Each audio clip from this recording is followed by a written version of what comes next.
Kraven the Hunter एक action packed anti super hero film है जो सोनी के स्पाइडरमैन यूनिवर्स का हिस्सा है। ये film iconic Marvel character Kraven की ओरिजिन स्टोरी दिखाती है, जो एक रूथलेस और स्किल्ड हंटर है। फिल्म में उसके इंटेंस और वायलेंट नेचर को एक्सप्लोर किया गया है और कैसे वो एक अल्टीमेट प्रेडेटर बनता है, ये दिखाया गया है। अगर आप एक धमाकेदार एक्शन मूवी देखने की सोच रहे हैं तो क्रेवन द हंटर आपके लिए परफेक्ट हो सकती है। लेकिन फिल्म देखने से पहले 10 धमाकेदार सीन्स जान लीजिए ताकि आपको फिल्म देखने में मजा आए। तो चलिए स्टार्ट करते हैं। फिल्म की शुरुआत होती है सर्गेई क्रेवनोव के बचपन से, जब उसका पिता निकोलाई क्रेवनोव उसे और उसके भाई दिमित्री को अफ्रीका के जंगलों में शिकार करने के लिए ले जाता है। निकोलाई का मानना है कि ताकतवर ही दुनिया पर राज करता है, लेकिन सर्गेई को ये बात मंजूर नहीं। इस शिकार के दौरान एक ताकतवर शेर उन पर हमला कर देता है। क्रेवन शेर को मारने से मना करता है, लेकिन निकोलाई खुद उस पर गोली चला देता है। गोली लगने के बावजूद शेर सर्गेई पर हमला कर देता है, जहां क्रेवन मरने की कगार पर खड़ा होता है। तभी जंगल की एक रहस्यमयी लड़की जिसका नाम क्लेस्पो है, वो आती है। उसे एक जादुई दवा बनानी आती है।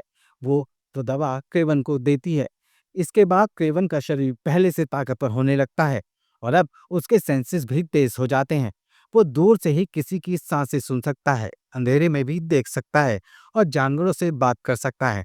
यही वो पल होता है जब सर्गेई क्रेवन द हंटर बनने की राह पर निकल पड़ता है। अब फिल्म जंप करती है कुछ सालों के बाद।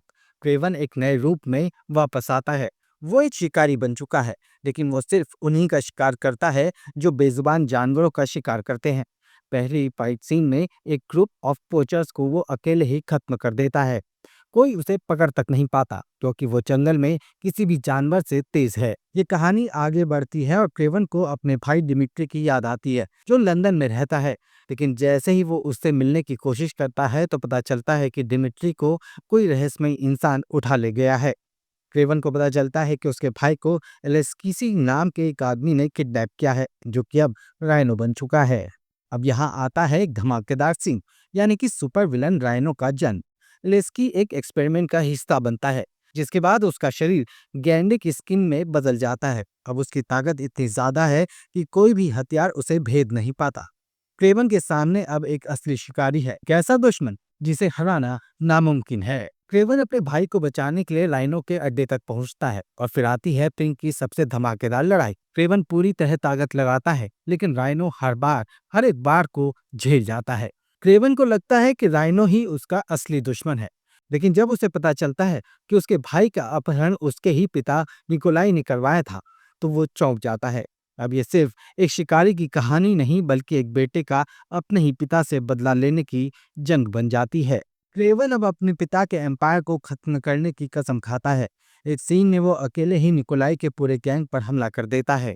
जरा सोचिए, एक आदमी सिर्फ अपने हाथों और अपनी जानवरों जैसी शक्तियों के दम पर पूरी माफिया आर्मी से भिड़ जाता है। अब आती है फिल्म की सबसे बड़ी लड़ाई। क्रेवन, राइनो और निकोलाई तीनों आमने सामने हैं। राइनो क्रेवन को मारने के लिए पूरा दम लगाता है, लेकिन इस बार क्रेवन तैयार है। क्रेवन अपनी जानवरों जैसी शक्तियों का पूरा इस्तेमाल करता है। वो चीते की तेजी, भालू की ताकत और बाज की नजरों से राइनो को हराने की कोशिश करता है। आखिरकार क्रेवन राइनो को हरा देता है, लेकिन निकोलाई भागने की कोशिश करता है।